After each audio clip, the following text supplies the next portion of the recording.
Potentially the greatest fight card of all time, UFC 300, just took place, and I'm going to go through the entire card, starting with the early prelims, ending with the main event, giving my reaction and breakdown to every single fight on the card, starting with the early prelim opener of Cody Garbrandt versus Deiveson Figueiredo.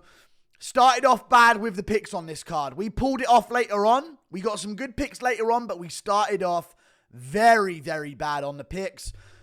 I picked Cody Garbrandt to win this fight. I thought he would win the leg kick battle on the feet early on, make it a very slow-paced fight in the first round, and then catch Deiveson Figueiredo with some shots and put him away at the end of the first. That did not happen. Deiveson Figueiredo gets the win by rear naked choke in the second round, completely changing the game plan. Fair play to Deiveson Figueiredo, because I thought to myself, you know what? He's going to get caught up in a firefight with Cody Garbrandt. And Garbrandt, from the eye test I was doing, was just way faster than him. Way faster than him. And I thought if Garbrandt stayed composed, he could find a shot to get it done after low kicking Figueiredo. And again, Cody Garbrandt here in round one, I was thinking to myself, oh my God, I'm going to be correct. Cody Garbrandt's back. A clear round one win. Now, Deiveson Figueiredo had some moments in round one. It wasn't a blowout round by any means, but I thought Cody Garbrandt comfortably won the first round against Deiveson Figueiredo, chopping at the low kicks, landing some hooks here and there on Deiveson Figueiredo as well. Figueiredo, I believe, landed a really nice left hook in that round, moving forward. I also think he landed like a kick to the head of Garbrandt, while Garbrandt went for like a Sanchez kick on Deiveson Figueiredo in the first. But then round two. Round two, Deiveson Figueiredo went out there and thought, yeah, this guy's too fast for me on the feet. I need to grapple with him, and that's exactly what he did. And where Garbrandt stuffed an earlier takedown, I believe in round one or maybe at the start of round two, Deiveson Figueiredo stuck into the canvas and managed to keep top position long enough to prevent that initial explosive hip movement of Cody Garbrandt to get himself immediately back up to his feet. In a way, we kind of found out that Cody Garbrandt's grappling game was similar to Gaethje's. Very good at initially stopping the takedown, very good at initially popping right back up to his feet, but once you stick him to the ground, the jiu-jitsu just didn't seem to be there. Deiveson Figueiredo had mount, he had the back take, he had an arm triangle position on Cody Garbrandt, and I could see Garbrandt breathing in there. I was begging for him not to tap, and I thought, oh my God, Garbrandt, Jesus Christ, just get through this round. Figueiredo may gas his arms out going for a submission here. And Cody Garbrandt survived the arm triangle. Amazing of him to do so. Rode it out, didn't tap, had no quit in him. And I feel like after that, he gave it his all to get back up at the end of the round. Arguably should have maybe let the round play out. Very short time left. Tried to get back up at the end of the round. Exploded back up to his feet. In the process, Figueiredo capitalizes with some great-looking jiu-jitsu that we've seen in his game before, but we've only really seen it in the method of guillotines and things like that. We haven't really seen him scramble in this way. We've seen him do some athletic stuff on the ground to get back up and stuff, like we've seen Garbrandt defend takedowns, but we haven't seen this very composed game of jiu-jitsu from Figueiredo yet, and he revealed it today on Garbrandt. As Garbrandt was getting back up, he takes the back, and I'm going to be honest with what I saw here. Garbrandt gets his back taken, lays back on Figueiredo, lifts his chin up in the air, doesn't fight hands, and taps immediately to a rear naked choke. I think it was like Garbrandt thought to himself when he first got up, I'm out of it. Oh God, and then immediately he has to tap. He's like he was, in his mind when he first popped up, he was like, thank God I'm up. But then gets rear naked choked. Unfortunately, he was looking good in the first round. Figueiredo adjusted the game plan very well. Got it done. I was wrong. Great job, Deiveson Figueiredo. We move on up the card to another fight, which was Bobby Green versus Jim Miller. Now, this one was just tough to watch. I was coping the whole way through about Jim Miller. I wanted takedowns. I wanted non-charging in. I wanted him to be backing up, chopping low kicks. Bobby Green and Jim Miller got caught up in a scrap, and man, Bobby Green looked good. He got hurt in the first round. Now, on numbers, he probably landed overall the more consistent quality strikes in that round, but he got hurt badly at the start of the first, really badly hurt on the feet at the start of the first, Bounced back towards the end of it, had some good moments. But then again, at the end of round 1, he got wobbled again. So Jim Miller had movements. So you can't entirely blame him and call him a dumb old man with no game plan like I was doing. Because he did have success doing that in round 1. Like, he hurt Bobby Green, looked like he knocked him down for a second, looked like he went for a finish, didn't quite get it. Bobby Green got back to doing what he was doing while Jim Miller was chewing at his legs. And then Jim Miller in the second round, after wobbling Bobby Green at the end of the first and eating a flying knee from Bobby Green, which still could have gone to Green, by the way, but I thought, you know what? He's knocked him down, he's wobbled him. Let's give Jim Miller the first round. Miller just abandoned low kicks in the second, charged forward, got cut open early in the second, and once he got that mark on his face and started bleeding in his eye, Bobby Green just started teeing off on him. Absolutely teeing off on him, looking crispier than ever. Great boxing combinations on Jim Miller. Straight punches off both sides. Bobby Green's one of the rare fighters who can throw 1-2s from both stances. 1-2 off this side. Then he switches and he'll throw straight left. 1-2. Very unorthodox to see that in MMA, but Bobby Green's one of the few guys that can do it. And Jim Miller was like, I wobbled him in round 1. I hurt him in round 1. I'll do it again. I'll do it again. He had this thought in his mind, so he kept charging in. Chin down, swinging at Bobby Green, and Green was just moving. Jab 2. He's great on the back foot and great when people enter boxing range with him. And Miller started abandoning the low kicks as much, not doing them as much, abandoning the low kicks, and didn't shoot a takedown until he wobbled Bobby Green in round 3. Got caught up in the moment. Bobby Green was tuning him up, looked amazing. I thought he wasn't going to be the same after his last fight. Maybe Jim Miller ain't going to be the same after this one. But Bobby Green looked amazing. Great second round, great third round, piecing up Jim Miller. Arguably could have been stopped at the end of the third. The ref let it go on.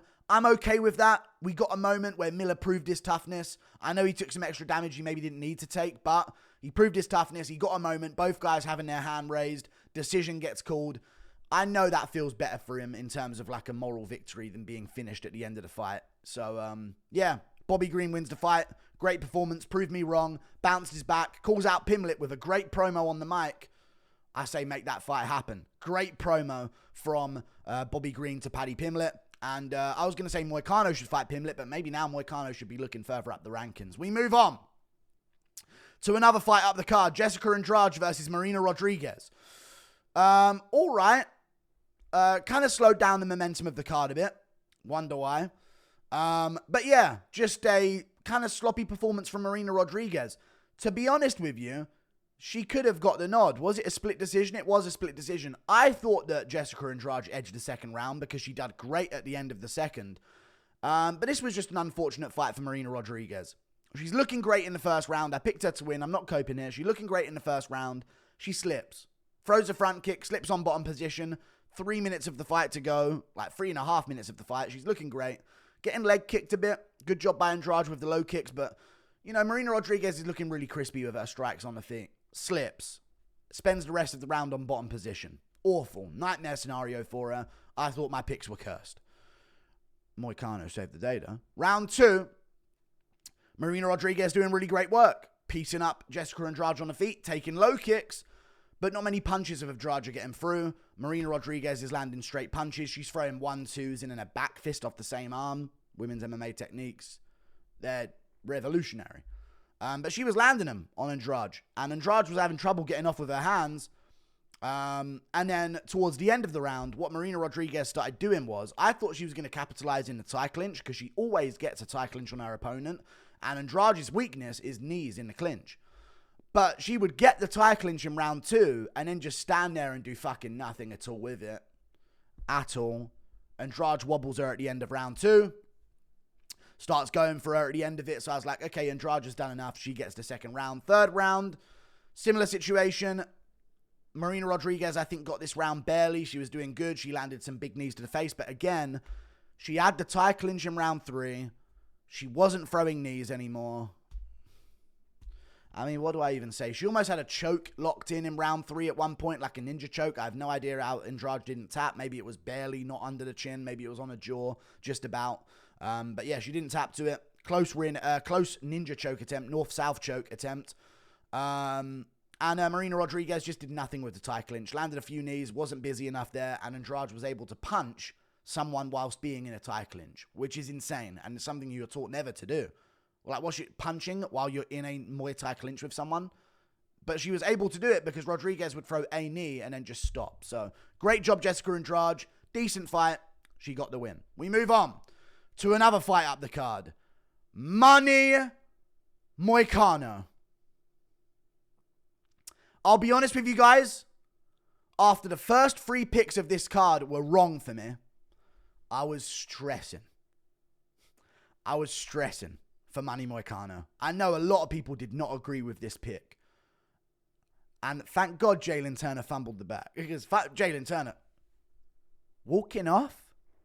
Bro thinks he's going to get 300k? No. Money Moicano ain't going away that easily. Who does Jalin Turner think Money Moicano is? I was worried, though. But he did great to start the first round. No, he got hurt to the body at the start of the first round. Moicano came through some heat in this fight. He really did. I was worried about the pick. I'm seeing notifications go off on my last-minute detailed predictions. This guy's a sham. Terrible picks. Wow, dude. 0 for 3. I'm seeing all these notifications come up in my top screen on my YouTube comments. I'm like, fuck, dude. Why'd I have to do that last-minute detailed prediction video? I'm a fucking joke. You know what I mean? But round 1, Jalin Turner hurts Moicano to the body. Immediately, I'm like, no. But then Moicano battles through. Pushes forward. Gets the takedown I said he would. Gets to the hips. Uses it to get to a side angle or the back and drags Jalin Turner down from that position. I didn't say he would get double legs or single legs immediately with blast doubles or singles. I said he would get to the back from the takedown because that's what Jalin allows his opponents to do. He has a knack for letting them do that. Garbrandt was doing it, and now we just seen Moicano doing it as well. Even Matt Frevola was doing it.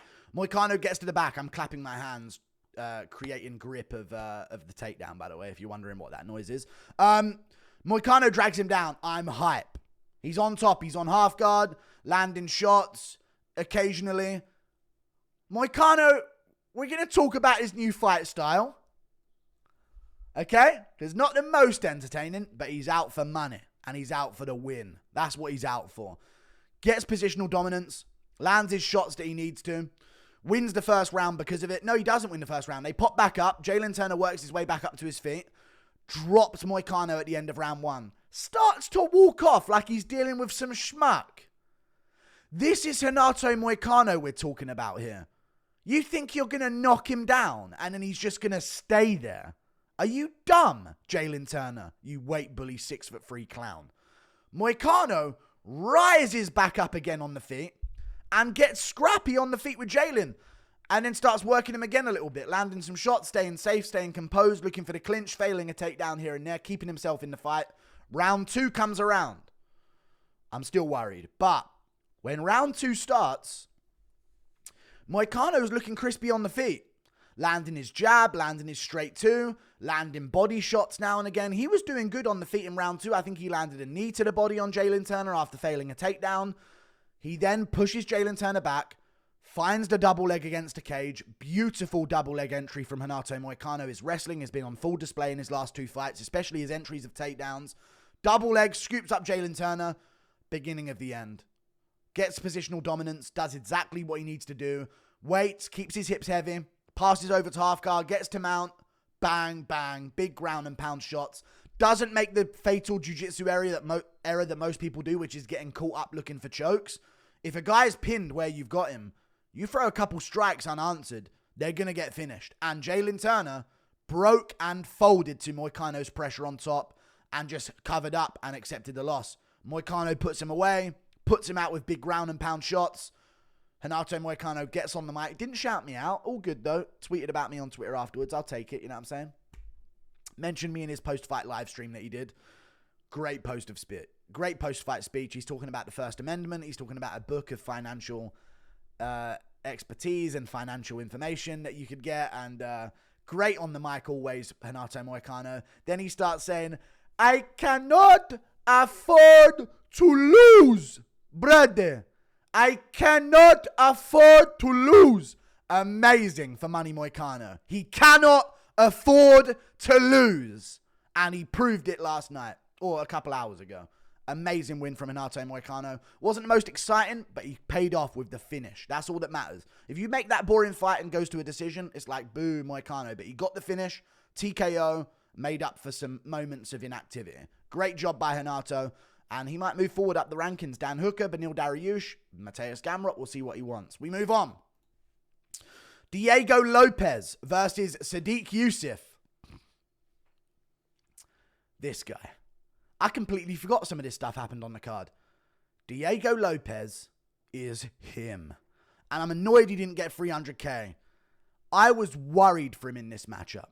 I originally was thinking, man, Sodiq's good. Lopez is open coming in. Dude, he's got different power in his hands. And unfortunately for Sodiq Yusuff, what we've noticed in his career so far is the dude don't take clean shots well. Now, he's very good striking defense. And he was covering up well against Edson Barboza, but he has a knack for getting jelly leg wobbled.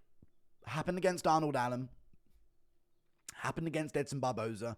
And that's what cost him the fight. These moments where he would get clipped and not show a granite chin and up that others have. And he would go all jelly-legged and wobbled all over the place. It keeps happening to him in his career. But it weren't jelly legs this time. He didn't go fully out. But Diego Lopez is nasty on the inside. Uppercuts, punches. Different power to Sodiq Yusuff. Now, Yusuff would land a low kick. Lopez would land a low kick. I think Sodiq caught him with a big punch at one point as well. Lopez pounces on him in the clinch. Uppercut, right hook, uppercut. Sleeps him. You could see you could almost see him gritting his teeth. Uppercut. Sinks Sodiq Yusuff down. Wow. You think it's over. Sodiq Yusuff's trying to recover. He's trying to escape.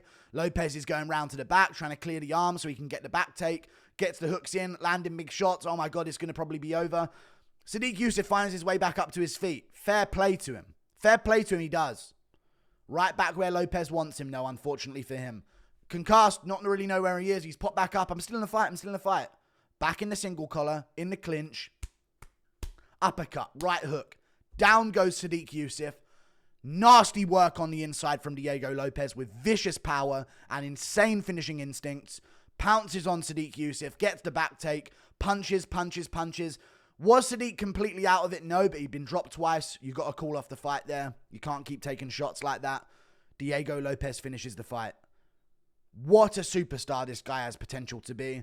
What a champion this guy has potential to be. He's hit a new stride in his career, and he is one of the best, most instinctive finishers we have seen in UFC history. Nasty, this guy, Diego Lopez. Really looking forward to what's next for him. And, you know, he got me another pick in a row, so I'll take it. We move on. Kayla Harrison versus Holly Holm. I, of course, went with Kayla Harrison. Holly Holm's 80. And Kayla Harrison looked amazing. For a women's MMA fighter, which I'm, you know, the verdict, the jury's still out. But all good. Those shoulders, holy fuck, what the fuck is going on? She is jacked. Monstrous. Genetics. I do not believe she is clean for 1 second. I think it's very funny that she has finally made her move over to the UFC now USADA's gone. Very funny. But she is a monster, and she will reign supreme at women's bantamweight. If she can consistently make weight, which I think she can because it's her first time doing it, it's only going to get easier here on out, but she is going to have to cut that extra pound to make championship weight. Forget Juliana Pena getting a title shot. Who cares about that? She can't fight. Kayla Harrison can fight. Not too great on the feet. Looked a bit sloppy here and there, but her grappling is nutty for women's MMA. Holly Holm popped right back up immediately after a hip toss immediately in the fight. She did. She had moments where she was like, okay, Holly Holm's still in this.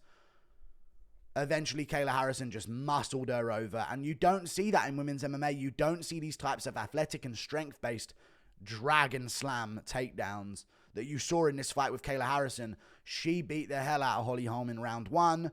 She took down Holly Holm in round 2. Beat the hell out of Holly Holm in round 2. Got a rear naked choke. Amazing performance by Kayla Harrison after a 10-8 in round 1. Sucks for Holly Holm, but Kayla Harrison's built different for women's MMA. Built different. Amazing performance. Domination. Great grappling. Solid win from her. Give her the title shot against... Get rid of Raquel Pennington. And Nunes, shut up. No one wants you back. Get Kayla Harrison the title shot. Juliana Pena can fight someone else. Great performance from Kayla Harrison. We move on. Up the card. And I'm glad because she's good on the mic, and you know what? She saved women's bantamweight in terms of interest. I couldn't care less about women's bantamweight.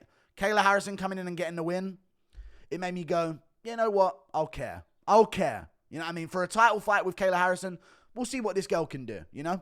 Great performance. We move on. Aljamain Sterling versus Calvin Kattar. I think I had a great read on this fight.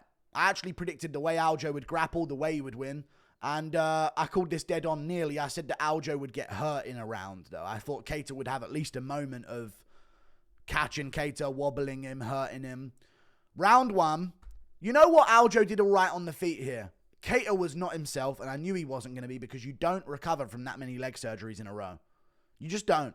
2, I think he went through 3. He'd been out for like nearly 2 years. Older dude as well, 36 years old. I thought he's not going to bounce back, and he's not going to be able to stuff takedowns the way he used to. Aljo was great in this fight with his grappling. Was he boring? Did he ruin the momentum of the card? He absolutely did, and that's saying something after Holm versus Kayla Harrison was on before. He ruined the momentum that Holm Harrison continued, which is insane. I think he was the biggest loser on this card. A lot of the losers on this card, Oliveira, don't want to think about it, Gaethje, Hill probably took a bad one, but you know what I'm saying? There's a lot of losers on the card where you were like, they had their moment. They did good. They showed something. Aljo probably lost most just from like everyone being like, dude, I can't wait for his featherweight debut. And then just like, fuck Aljo, dude. You know what I mean? It wasn't the most fun, but let's put aside entertainment value because he's there to get wins. He got the win. Outstruck Kattar in round 1 with low kicks. Even his goofy head positioning was giving Kattar problems because Kattar would jab and Aljo's head is fucking way off to the side and he's thrown a hook over the top that isn't good looking. It's not the most technical. It's not a Pereira left hook, but it's landing on Kattar and it's making Kattar second guess himself on the feet. And Aljo's grappling well. He's shooting in. He's getting one hook in round the back, little punches, doing what he needs to do to win the fight.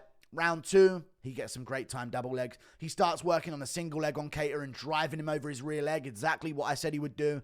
Driving him over that rear leg, the leg that's destroyed from surgeries, that's ligamentless. Calvin Kattar is that rear leg.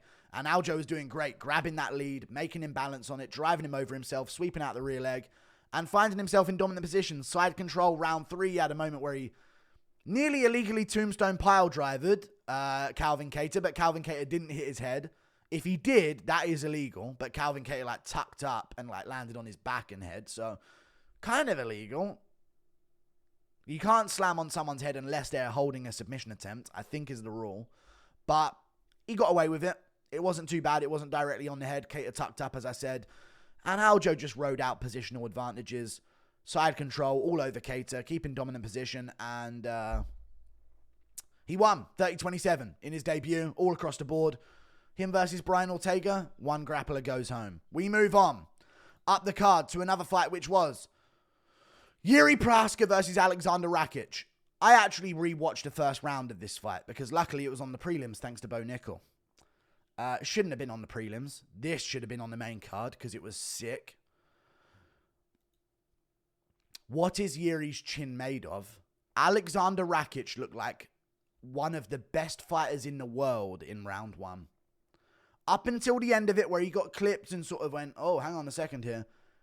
Even at the start of round 2, he looked phenomenal in this fight. And I want Rakic to know that because Rakic, you get a lot of shit about being boring and not having a fun style. Dude, you looked amazing in this fight. Do not let this discourage you. It's going to because you're probably thinking, what the fuck do I have to hit Jiri with to put him away? How many low kicks is he going to take?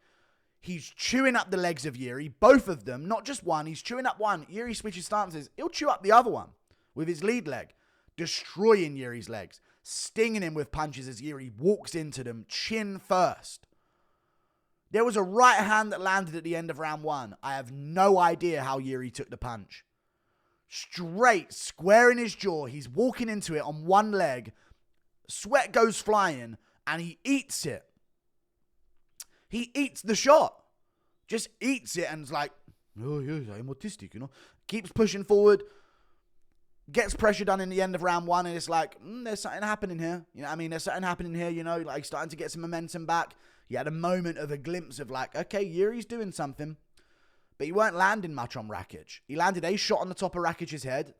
Rakic took it well and got right back to doing what he was doing, outboxing him on the back foot, out low kicking him. Round 2, similar situation early on. And then Jiri Prochazka, when he gets going, there might not be a more terrifying fighter in the UFC. Trust me, there's Pereira with his one-shot knockout power. There's other guys. When Jiri gets momentum against you, and it's downhill for you, and he's winning a fight, you gotta put him dead. It is such a difficult thing to get that pressure off of you. And Jiri is blitzing forward against him, having moments of success. And you can see in Rakic's face, he's like, I hit this guy with fucking 50 low kicks. Sorry, not 50 low. I've hit this guy with like 30 low kicks and non-stop stinging right hands. What is going on? How is he not done? And Jiri's charging at him, front kicking, jumping, attacking, doing weird techniques. He tried to spin at one point with an attack. And he's just walking over that dead first leg, that dead lead leg that he had, and charging at Aleksandar Rakic. Charging at him. Eventually, Rakic is like, oh God, he starts putting out his lead hand to try and catch Jiri coming in. And Jiri times a beautiful 1-2 to the side of Rakic's head, right on the temple. Boom, boom. Straight on him. Wobbles him badly. And once you're wobbled against Jiri, he's on you. Mauls Aleksandar Rakic after that. Chasing him down, beating him up. Drags it. There was one point where he threw him down. People are saying he was fucking going after Rakic as if Rakic had the 300k on him. Like in his pocket. Like he had the 300k bonus and Jiri was just chasing him down. Chucked him to the ground. Beat him up. Could have been stopped. It looked like Rakic went to tap at one point. So it could have been stopped a little earlier. But, you know, if this was Goddard, I don't know who the ref was. It was Herb Dean. Never mind. But even still, could have been stopped. I feel like Goddard's stopping these early prelims really late. But fucking when it comes to Jiri's title fights, he's jumping in. And Adesanya's title. It's all good, though. He loves Pereira, I guess. Jiri beats him up in round 2. Phenomenal performance. No. Shit performance. Awful looking. Toughest motherfucker in the UFC we may have. Light heavyweight prime Tony Ferguson. Only way I can explain him, but more dangerous and more exciting and more chaotic than Tony Ferguson was. Insane from Jiri. Wasn't even a great performance. He looked untechnical. He was getting chewed up in round 1. Dude, he beat the hell out of Rakic. But Rakic, I want to tell you, you looked phenomenal. If you stay active and you aren't broken by this, I think you've got a mainstay in the top 5 at light heavyweight 100%. And maybe we'll see yourself in another title fight moving forward or a title fight moving forward. Because he looked good against Jan Blachowicz before the injury as well. So we'll see. Great win from Jiri. Got the performance bonus. Deserved. Phenomenal performance. What a G. We move on. Up the card to another fight, which was Bo Nickal versus Cody Brundage. Let's break this one down, shall we? Bo Nickal, Cody Brundage. Well, was a good performance by Bo Nickal. Was it the domination we were hoping for? Was it the big, spectacular, wow, 1-minute finish, highlight reel KO? No. Did he dominate the fight and barely have any moments of adversity? Yes, and I'm going to just keep it real with you guys. As much as it was boring, it's a boring style to watch. He dominated the fight, and he's dominating everyone, and we're wondering like, oh, someone landed a punch. Oh, this guy stuffed the takedown. If that's what we're criticizing him for, he's doing something right. You know what I mean? Great first round. Had moments on the feet where we're like, hang on, let's get this takedown, because Brundage came out with a jump knee, he came out with a spinning back fist, he did what I was telling him to do, and it was a good move, because it was like, Bo Nickal was like, I'm not shooting yet, you know what I mean, because I don't want to dive into anything here. Gets the takedown in round 1, Brundage gets back up, gets it again, drives him over himself, establishes top of control, he's on the back, he's on north-south, he's looking for chokes, he can't quite find them. Regular stuff, he's in full mount at one point. He's not really posturing too much. He's looking to try and get an arm triangle. He can't quite do it. He's on the back. Bo Nickal or Brundage is looking up at the camera and then signaling to the crowd like, I'm still good down here. You ain't doing anything to me. Round 2. Bad look for Bo Nickal. I'm sure this is a clip that's gone round on Twitter, I'm imagining. Got thrown off of the takedown really bad, to be fair. Landed some good body kicks. But got thrown off of a takedown really bad. Like Brundage, full effort, all he's got in his system, launched Bo Nickal off of him. Like Bo Nickal shot in and he got thrown to the side. Bad look. He finds the second takedown. Great entry. Finishes it, completes it. Little bit of boredom, little bit of nothing on the back, little bit of nothing in dominant positions. And then eventually, Brundage was like, fuck, dude, I ain't getting out of these positions. Across the face, rear naked choke for Bo Nickal, finds the finish. Wins, wasn't happy with his performance. We got to see a step up. And you know what? We can disguise a step up because he is only 5-0. And listen, Chimaev came in and beat John Phillips and Reece McKee. It's two of the shittest fighters in the roster at the time. And even on his second attempt, Reece McKee is still one of the shittest fighters. Like, he did this. You know what I mean? These are his. Those were his. Cody Brundage and Jamie Pickett's. And who's the last guy he fought? The fact that I can't remember is insane. Val Woodburn. Jesus Christ. Those were his guys. But they then jumped him up. We have to now jump him up. And Bo Nickal said, you know, when I'm 12-0, 11-0, I'll be fighting for titles. I think it has to be a little sooner. Just because of the hype, or they are going to hate him forever. Because they don't want to see Bo Nickal tested. They want to see him lose. I need to see him tested, though. I need a GM3. I need a Sharam Magomedov. I need an Ikram Aliskerov. These are unranked fighters. You know what I'll even be okay with? There's a fighter called Aliskiav Kizrayev. He's not the best, but he's a 14-0 Dagestani guy. And that is hype, and that is matchups. And that's a 14-0 guy from Dagestan. So I think you should take him. Maybe not a Durayev. Durayev's had too many losses. We need a step up. Undefeated 14-0 Dagestani that I think he can probably definitely beat. Let's do that. Give him some more time. August, September. Probably September in the Sphere. Fucking prelims against Aliskab Kizrayev. No more main card for Bo Nickal, dude. We move on. Up the card. Arman Tsarukyan versus Charles Oliveira. I lost my shit, but to be fair, Arman Tsarukyan did win the fight. I raged beyond belief saying, yeah, you know, his coach really pissed me off doing this shit at the camera. You fucking little imp. You little lollipop. You give yourself a fucking fishing rod and a funny hat, you little gnome, and sit by my fucking garden pond, bitch. I'm sick and fucking tired of him doing this little fine fucking sign to the camera. Arman Tsarukyan won the fight. He won rounds 2 and 3. No idea how he escaped the guillotine in round 1. Credit to him. Don't tap to guillotines in MMA. I thought a guillotine would be pulled off here because I could see the north-south from Arman, because the only way I can describe this is that region of fighter is known for the sprawling in north-south and laying there on their knees and trying to get a good gobble on the chode of their opponent. They're known for that style and exploiting the lack of grounded knee rule. We'll get to the third round in a second. Charles Oliveira's lapped up a guillotine.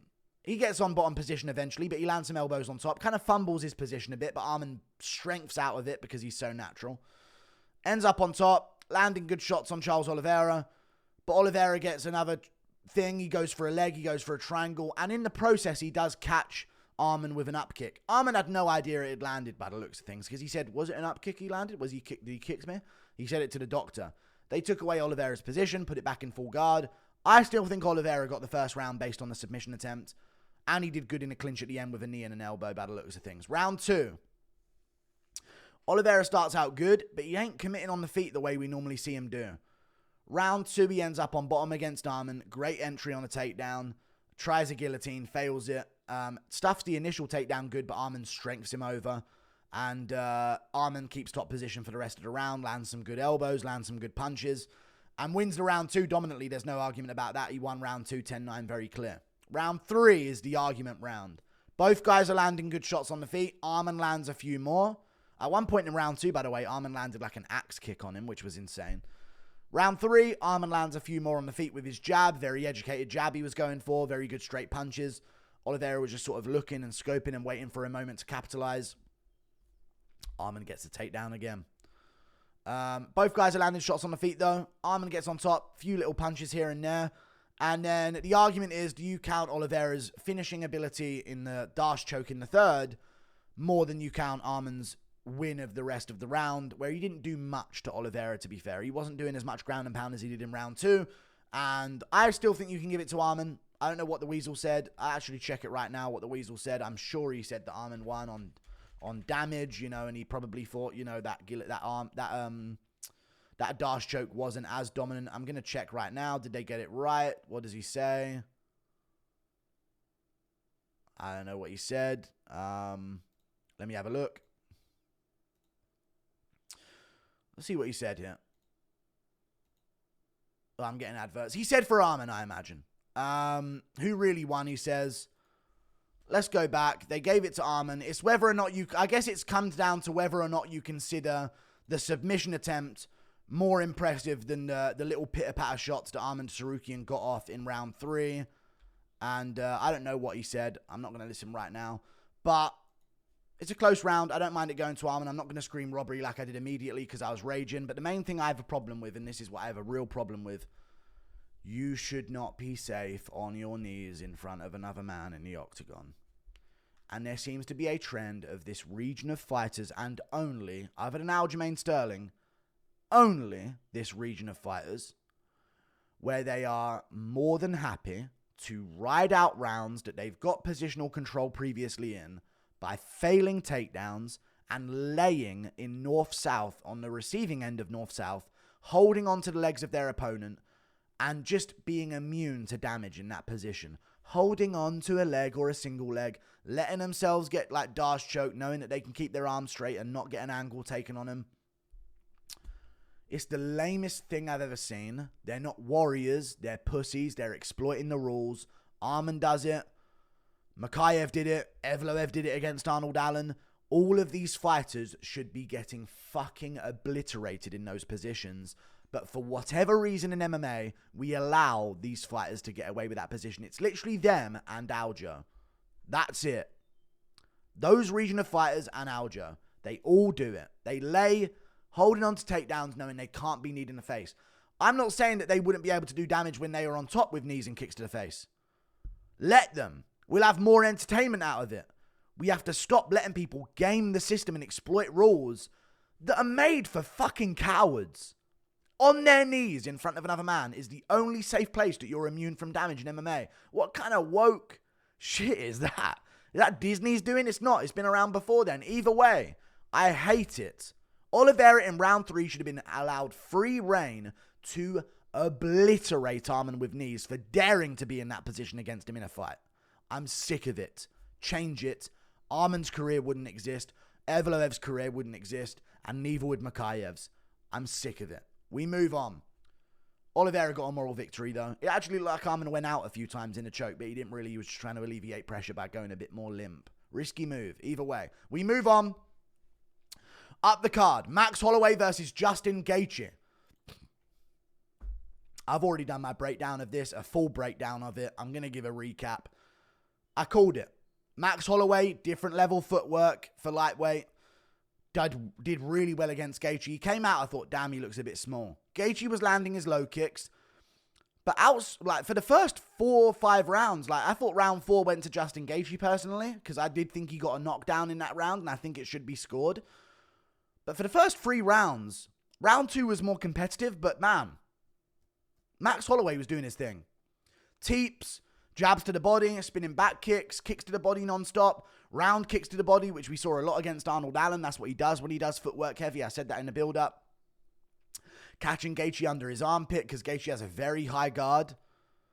Dude, how good is fucking Max Holloway? Because Rafael Fiziev weren't exposing Gaethje like this. He couldn't slow down a fight like this. And I think it comes down to Holloway being taller, lighter on his feet, and more able to move around the way he's been doing recently. Dude, he's hit his second prime. And everyone didn't believe me on that. They're like, dude, what do you mean he's hit his second prime? His prime's done. He's just clinging on. He's hit a second prime. Even in the Holloway in the Volkanovski trilogy, visibly is still hitting a second prime. Footwork way better. Movement way better. Shot selection way better as well. Doesn't get hit nearly as much as clean as he used to. Way more turnover on his punches. Way more power on his punches. I was saying all of this going in. And in round 3, he's wobbling Gaethje and stunning him with shots. In round 1, they say a spinning back kick broke his nose. It was a jab from Holloway that broke Gaethje's nose. As he came in, he walked right into a jab, shattered his nose. That definitely had an impact on the fight. Gaethje did good. He landed low kicks, he landed hooks, he landed body kicks with teeps and front kicks. He was mixing it up. He had to completely change his style because he was like, regular Gaethje ain't working this fight. We need to switch it up. I need to time things a bit better, and I need to throw some more body kicks. And he was doing well with the body kicks, and there was a lot of redness on Holloway's torso, but Holloway was doing them as well. And Holloway was doing low kicks as well. He was teeping the leg a bunch, stopping Gaethje's forward momentum, and quite frankly, just getting the better, cleaner boxing combinations off. After Gaethje would throw his 2 punches that he always does, Holloway would stick to it. He would throw jabs, twos, combinations. Catch Gaethje tucking up with a spinning back kick to the body. Wobbled him in round 3. Won the round because of it. Got hurt in round 4, but had moments himself. Was doing good before that moment. Gaethje wins round 4. Round 5, he wobbles Gaethje early in the round. Has him all over the place. I'm thinking, oh my God, he's going to TKO him like I predicted. Gaethje bounces back. He's tough as nails. He lands a shot on Holloway while Holloway tries to finish him. Holloway eats it like breakfast. Chews through that punch. Gaethje's still trying to get on him. They're being patient. Gaethje goes for a rolling thunder. And I think once Holloway saw that rolling thunder, he gave himself confidence to go for that center of the octagon thing. And I think that messed up Gaethje a bit. And that's probably why Gaethje got KO'd. I know, I'm not saying that's the only reason, but I think throwing that rolling thunder and then all of a sudden you've got to scrap it out in the pocket for 10 straight seconds. No breaks, full gas, all energy, all power, everything you've got. After you've just rolling thundered a guy. Holloway gamed him at that. He outplayed him there, out IQ'd him. Rolling thunder, meet me in the center. Let me bait his ego. Boom, let's fight. Scrapping back and forth. He gets clipped. He's clipping Gaethje. Body shot, head shot around it. Sleeps Gaethje out cold. One of the nastiest, coolest moments in UFC history. I went insane. And of course got my prediction correct. Amazing performance by Max Holloway. McGregor next if he beats Chandler. Who knows? We move on. Zhang Weili versus Yan Xiaonan. I actually want to talk about this because it got overlooked, but I actually want to break this down. Zhang Weili won the fight. Yan Xiaonan did very well. A lot of the knockdowns were off balance, but they were knockdowns. And they were off balance knockdowns, but they were knockdowns. I gave Yan Xiaonan round 3. I didn't give her anything else other than round 3, I'll be honest with you guys. She got TKO'd, submitted, and decisioned all in one fight. She toughed it out. She showed toughness. She had moments of knocking Zhang Weili off balance. While it was always the same thing. 1-2 while Zhang Weili's going for a lead body kick. Big opening on Zhang Weili. Yan Xiaonan figured that out in the fight. I'll throw a 1-2 when she tries to throw that lead body kick. And she kept catching her doing it. Zhang Weili got dropped in the first off balance. Recovered, got back up, got back to doing her thing. Didn't look too great on the feet though. Got dominant position in the grappling, and I swear to God, I don't know how Yan Xiaonan survived that rear naked choke. She was out at the end of the first, had no idea where she was. I think she thought the ref had stopped it, because she was like protesting a bit, and then she was like, oh no, I'm still in it. I don't know how she didn't get choked out. Zhang Weili's got a latched up rear naked choke in round 1. She's squeezing it for 30 seconds straight. There's no defense, there's no fighting hands, there's no alleviating pressure. It's synced in round 1, and she survived it somehow. Credit to her. Out at the first round, but she recovers and gets back up off of instinct and muscle memory, and she's back in. Round 2, she gets dominated. Beat the hell out of her. Zhang Weili beating her up on the ground. Nasty ground and pound non-stop. 10-8 round for Zhang Weili, in my opinion. Could have TKO'd her. The ref literally could have stepped in at any moment at some point in round 2 towards the end of it. Could have just stepped in and said, no, that's it. Could have done. She survives it. Round 3, Zhang Weili looks completely gassed out. Unwinding her arms, swinging shots to look awful, getting clipped, got dropped. She did good at the end of round 3 to get a position and do some damage back, but she lost round 3. I think she got dropped twice off balance in that round. Great round for Yan Xiaonan. Round 4, Zhang Weili recovers, gets knocked off balance, but it was off balance. She was going for a kick.